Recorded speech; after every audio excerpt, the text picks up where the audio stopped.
sa upper part sa imuhang small intestines. Okay? Doon mag-manifest yung tumor. And ano ang tawag doon sa tumor na nag-grow doon? That is what you call now as your gastrinomas. Okay? Tapos, because of that gastrinomas, nagkakaroon ngayon ng large production of hormone gastrin. Dahil doon sa doon sa gastrinomas, yung sa tumor. Ngayon, kapag mataas ang levels ngayon ng ating gastrin, anong nangyayari? It will now cause your stomach to produce more and more acid, which will be leading now to your peptic ulcer disease. Okay? Tapos baliban pa dyan, kapag mataas din ang gastrin level mo sa tiyan, pwede yan makakos ng, of course, abdominal pain as well as diarrhea. Okay? Yun ang nangyayari sa ating tawag niyan, Zollinger-Ellison syndrome. Okay? So what are the drug interactions now of your proton pump? Okay?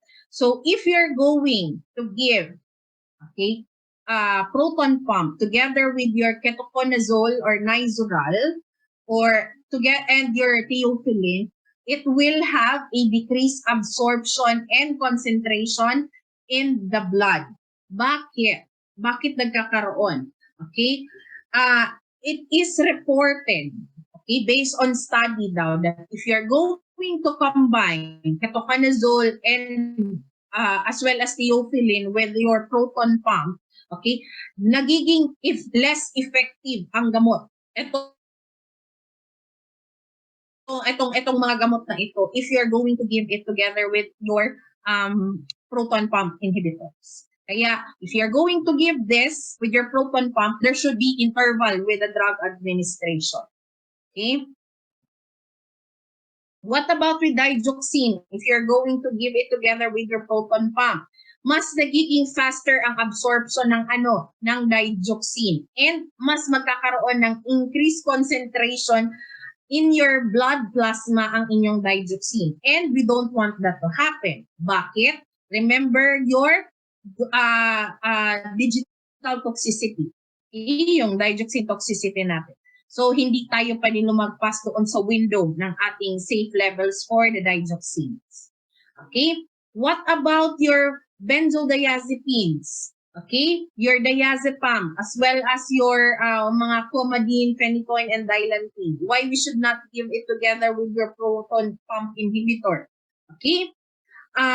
We should not give it because there will be a risk in the increase in serum levels and possibility of having toxic effects especially with your benzodiazepine, if you're going to give this with your proton pump. Okay? Tapos, if there's really a need, okay, there's really a need for you to give proton pump and your patient is on phenytoin or in a warfarin treatment, what you have to do is you really have to monitor closely your patients. Okay? Yun talaga yun. Kasi pwede magkaroon ng cardiovascular reaction ang inyong patient yan. Or tawag nito mga blood reaction ang inyong patient. Okay? So, what about with clopidogrel or your Plavix? Okay, anong nangyayari if you're going to provide it you're going to combine it with your proton pump?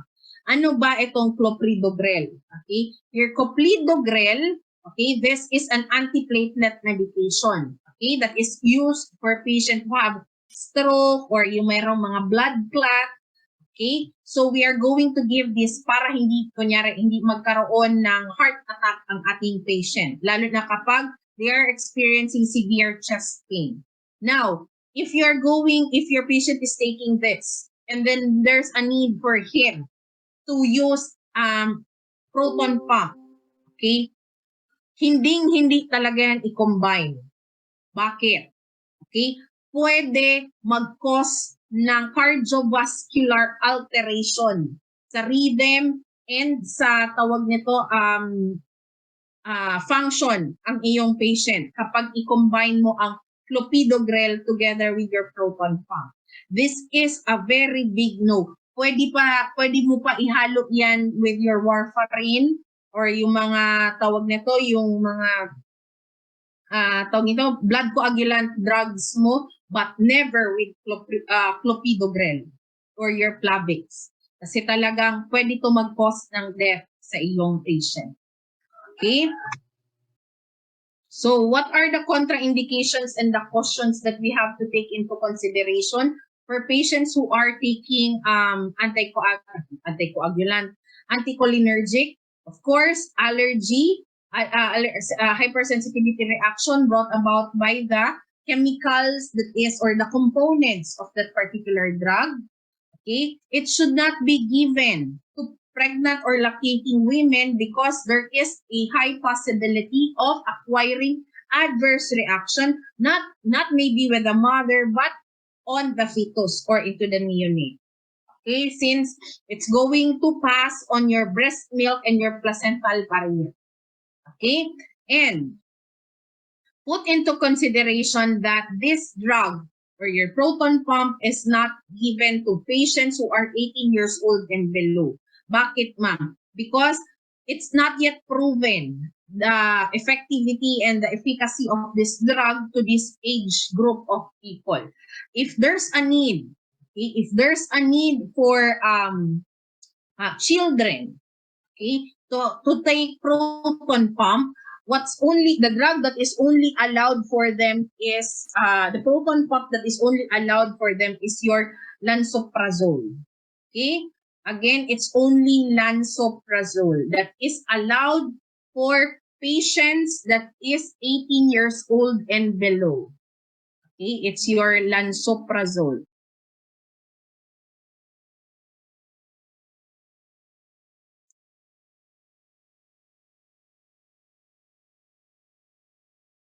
Right? Okay? The only proton pump inhibitor for 18 years old and below na pwede, yung ating tawag na to, lansoprazole. Okay. Yan siya, lansoprazole. Lansoprazole. Okay.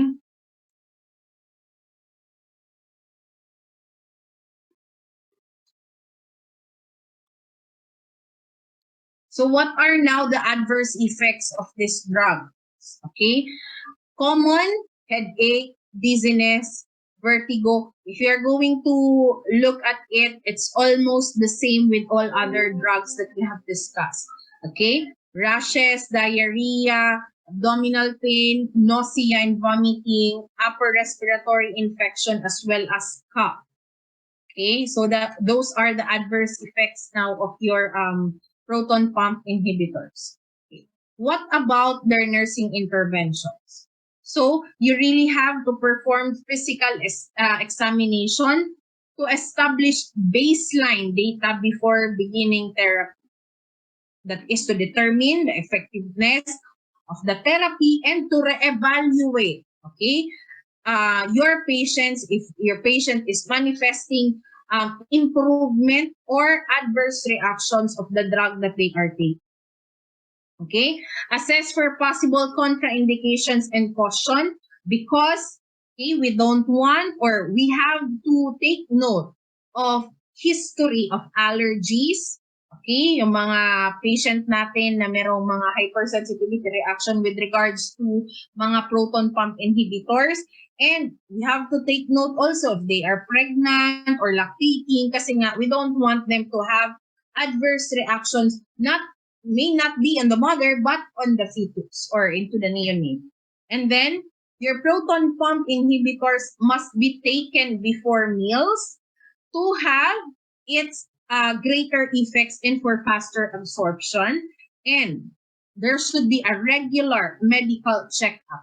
Actually, not only for people who are taking proton pump inhibitors, but as we age class, especially if you are already on the 30s, which I am included, okay? At least man lang meron kang annual, okay? Annual na general or physical examination will do. Kasi nga, di ba, always have to keep in mind that early detection, okay, is the key para hindi tayo magkaroon ng mga further problems or worst problem scenarios later on. Okay? Prevention is better than cure tayo pala. Okay? So, health is wealth ba ya?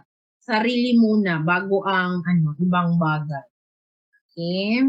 So, another drug is your cryoprotective. So, unsa man ning cryoprotective, ma'am? These are your pepsin inhibitor or mucosal protective drugs. So, what they do is they create a barrier or coating at the ulcer site, just like your antacids. So, common brands of this are your sucralfate and your rebamipid, okay, or your mucopid.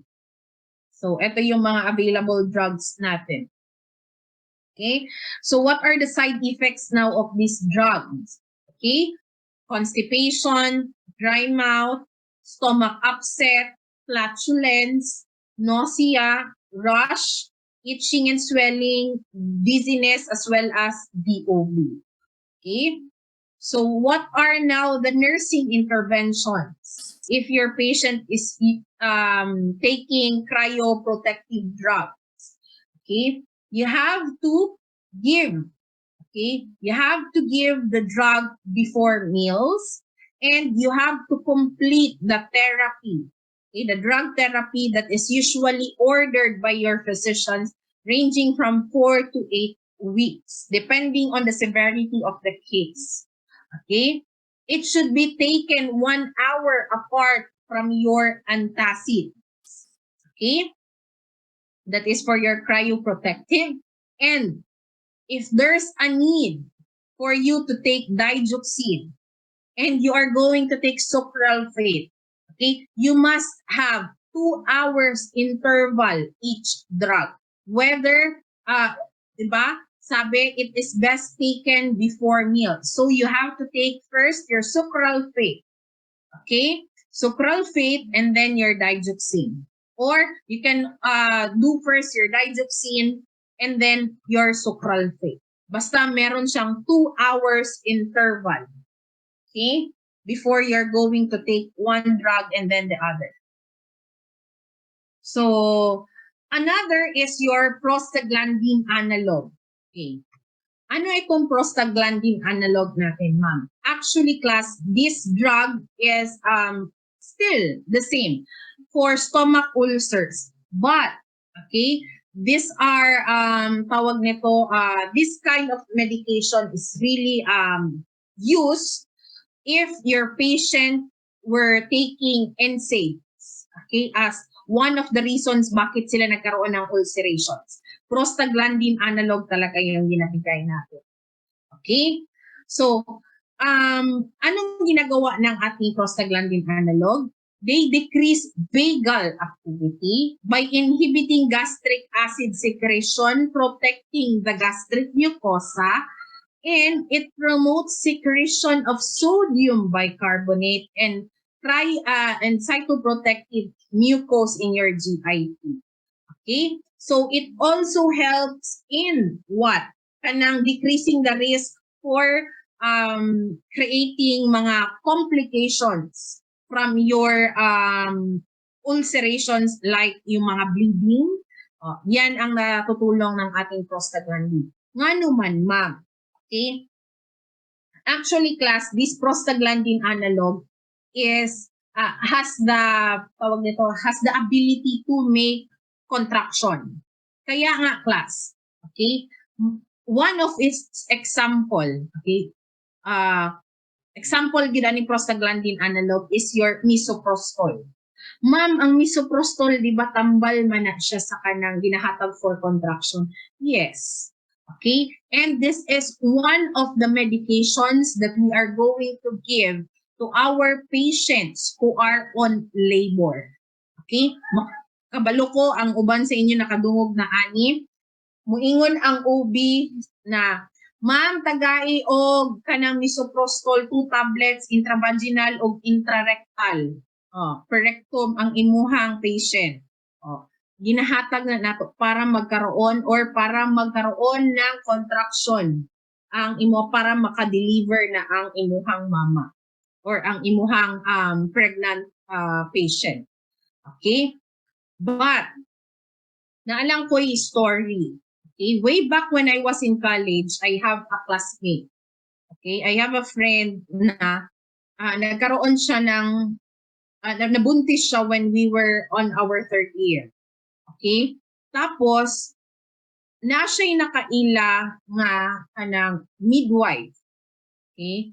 Ang midwife kay ang iyahang partner, which happens to be her husband at present. Okay, kay gipakasal man jud sila sa parents sa ko ang classmate. Kay dili man musugot ang papa sa ko ang classmate nga dili siya panagutan maskin pag na-abort. Na-abort jud ay ma'am, yes, nagkaroon og abortion ang ako ang classmate. Kasi nga ano gid nila na ato sila sa midwife, ang midwife naghatag aning misoprostol. Unya gipasabayan aning tawag ani mifeprex. Okay?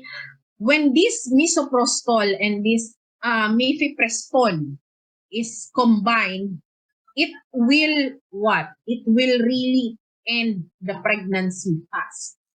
Okay? Mag-make yun ni siya og hard contraction that will lead to abortion sa fetus. Okay? Kapag misoprostol combined of mifeprex or mifeprestone. Okay? That's why these are not medications that can be bought over the counter.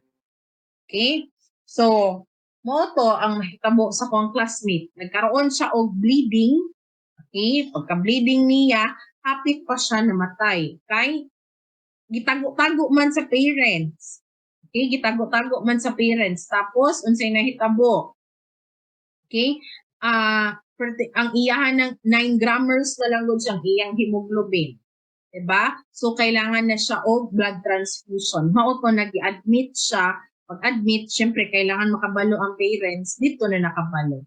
Muna, class, since now that you already know what are these medications for, please do not use this. I know you won't, but tawag nito, let's always go for our goal. That is to finish the kaning chosen profession. Okay, let's na kaning ato ang mga love life kay tawag ani dili man jud na maiwasan. Daghan sa inyo na uyab. That is normal. Make those people an inspiration but not as kanang mga hindrance to success sa inyong future. Okay?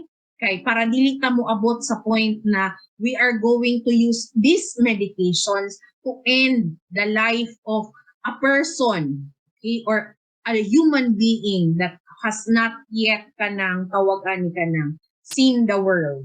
Okay? So, kana siya. Okay? So, what are now the side effects? Going back na sa to ang topic. Okay? Side effects of this tawag ani prostaglandin analog. You have your nausea and stomach cramps. Okay? Diarrhea, severe dizziness, decreased in urination, muscle weakness, as well as mood changes, and there will be slow and irregular heartbeats. Okay?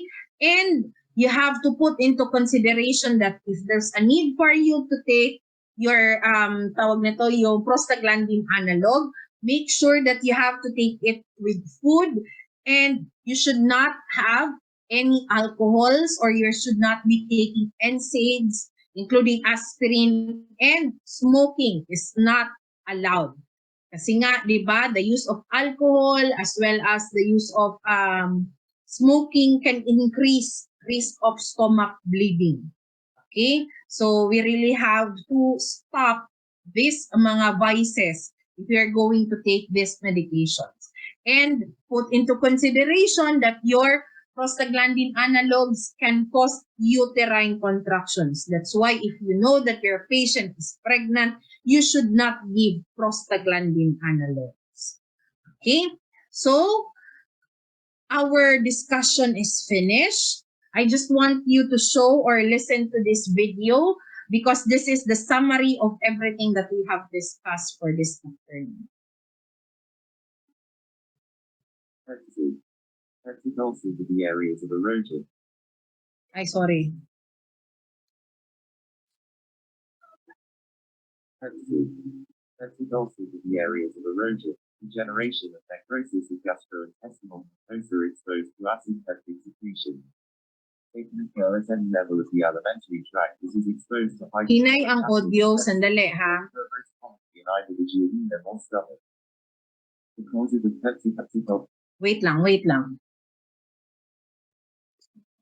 Teka ha, ano ko muna.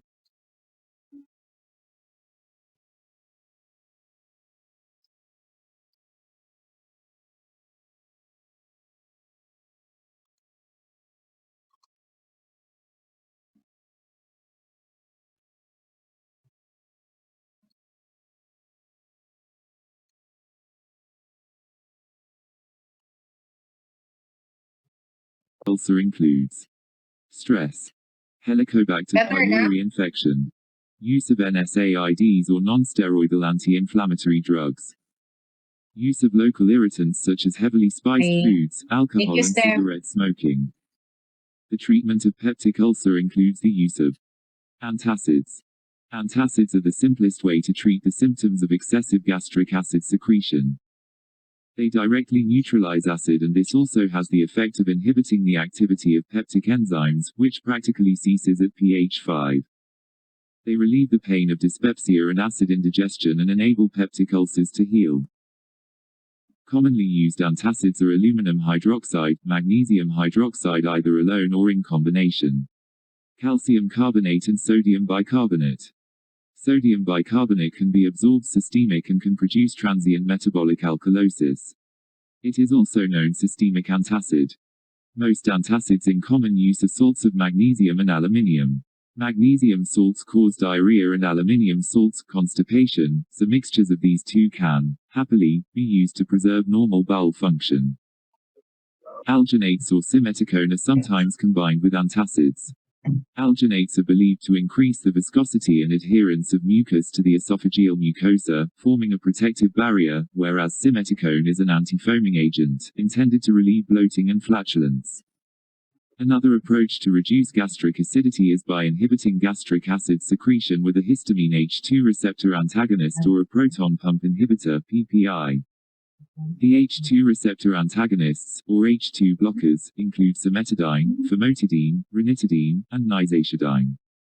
The structure of H2 blockers is similar to that of histamine, and this enables the drugs to compete with histamine for binding to H2 receptors on gastric parietal cells and inhibit histamine-mediated acid secretion. The H2 blockers have been shown to be potent inhibitors of both meal-stimulated secretion and basal secretion of gastric acid.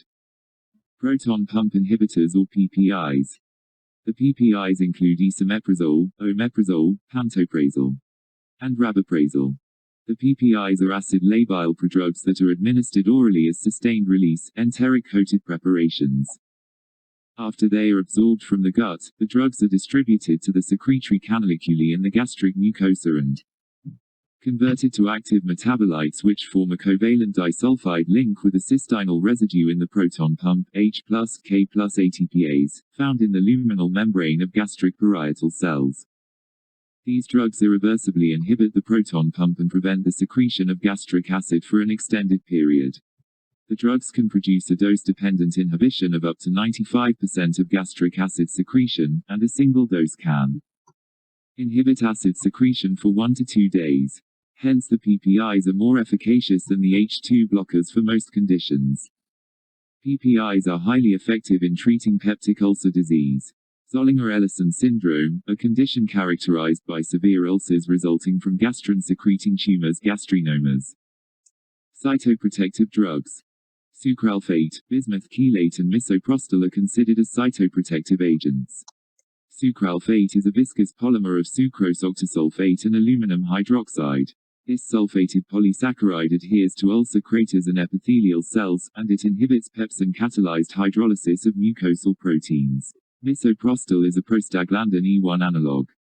The drug exerts a cytoprotective effect by inhibiting gastric acid secretion and promoting the secretion of mucus and bicarbonate. It is primarily indicated for the prevention of gastric and duodenal ulcers in patients who are taking NSAIDs on a long-term basis for the treatment of arthritis and other conditions. Bismuth chelate, tripotasium desitrotobismuth 8, is sometimes used in combination regimens to treat H. pylori. It has toxic effects on the bacillus, and may also prevent its adherence to the mucosa or inhibit its bacterial proteolytic enzymes. Treatment for Helicobacter pylori eradication. The currently recommended treatment for peptic ulcers consists of a PPI and 2 or more of the antimicrobial. It includes triple therapy use of 3 drugs for 14 days that include omeprazole, clarithromycin and amoxicillin or metronidazole. Quadruple therapy means use of 4 drugs for 14 days that includes omeprazole, metronidazole, bismuth subsalicylate and tetracycline. Sequential therapy is used 4 drugs for 10 days. For 1 to 5 day omeprazole and amoxicillin. Followed by 6 to 10 days omeprazole, clarithromycin and tinidazole. Share and subscribe the channel for more video regarding. Okay, so that is all for today's discussion. Okay, so class, I hope that all of you were listening on our discussion for this afternoon. Expect next week that I will be giving you a post test together with the new topic or the study guides that you have to tawag ani ka ng you will be, that is also included on your finals. Okay, so like what I have said, this will be the last day, okay, that I will be with you virtually, okay, since next week asynchronous tayo, and then on the on your exam, okay, dili man jud ko makahandle sa inyo o kanang tawag ani no o kanang proctorship. Okay, kasi nga tawag ani kanang kung mo-appear man akong pangalan dara niya ang classroom kay naa sa PG or kung asa man, dili gihapon ta mo maadtuan kay si ma'am naka-wheelchair, dili ko makasaka sa hagdanan. Okay? Ang nakakita lang ata sa kuha sa inyo face to face si Norjen lang. Ay, murag wala pa gani si Norjen. Yes, Luis. Wala ma'am. Nakita lang po ka ma'am. Nakita na ta. Yes. Nakita ka ma'am. Pasaka ka try ma'am. Oo. O kana siya. Di ba? Nakita na. Daghan din nakakita sa kuha kana siya.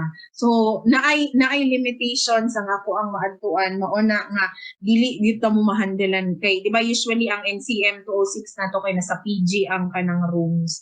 Okay, unless kung i-transfer mo sa Tri-D, kana siya. Okay, pwede ra ko og city, pwede ko og kanang basta kanang may elevator, pero pag wala wala. But nevertheless, class, okay, maski dili ako inyong proctor, kabalo ko na you will still there's still a lot of good things ahead of you. Okay, and I always wish you the best. Okay, continue to reach for your goals that by year 2025 you will be future registered nurses. Okay, and I will be always proud sa inyong tanan. Okay, and always keep in mind that failure is not the end of everything. Failure is a part of success. Always keep that in mind. Maskin unsa ka lisod ang pharma nga ma'am wa na jud ko kasabot unsa na may hindi pang yaw-yaw ma'am. Ikaw na lang gyud bahala ma'am. Okay? This time dili man ko ninyo matawag ani masabtan unsa ako ang or dili man ninyo tanan ma-appreciate tanan akong ginaingon or akong ginatudlo, but later on I hope you'll realize that everything I taught sa inyong tanan is really beneficial as you get to encounter patients, and I know that some of you are already practicing what we have taught here in our subject. Unsa naman ni mingawon daw si kanigod si subing-subing, ikaw Junbing ba? Kaya displacement kay ka. Hindi ay. Picture ta, ma'am. Sige lang, mag-picture ta. Mingawon daw si ate sa imo. Ma'am, nakita natin ka. We love you, ma'am. Unta next year kay CI na sa ka para every year na ta ka O bitaw Grace. Dili pud every year or every sem. Last semester my students kay sila Subing, sila Flores, sila Shan. O di ba? Diba? Every sem na lang. O, unta Ma'am, na ang taon man to pagka. fourth year, ma'am. Unsahan tod pagka? Graduate na, ma'am. Wow, ana jud Bing. Malay nimo pagka next sem wala na ko sa SPC. Ayaw Wala po. na kabalo. 'Di ba? So kana siya class. Just keep on going and reaching for ayaw mabimi mo sugot. Mura jud dai mabuhat siya no. Sige lang. We will see. Tanawon lang nato unsay mahitabo. Okay? Okay. I am already thinking of resigning. Okay, kaya na-stress na Ma'am, ko ayaw, charot. ma'am. Clingy. Clingy, dude mo. Unya, kung wala ko ninyo na maestra karon, muhila. Pag sure mo, oy, Ma'am, ayaw gilak, mama. Sugod na po ka, ma'am. ay, bishi. Dahil lagi kay kabing, imuha lagi, ang ako ang di ba, mapangka na. Music to my ears. Ayaw na, kay inyo ba akong gisaway, nakatingog na ako si Inday Sara. Di ba? Mo to inyo ang sa kuwatong sa funda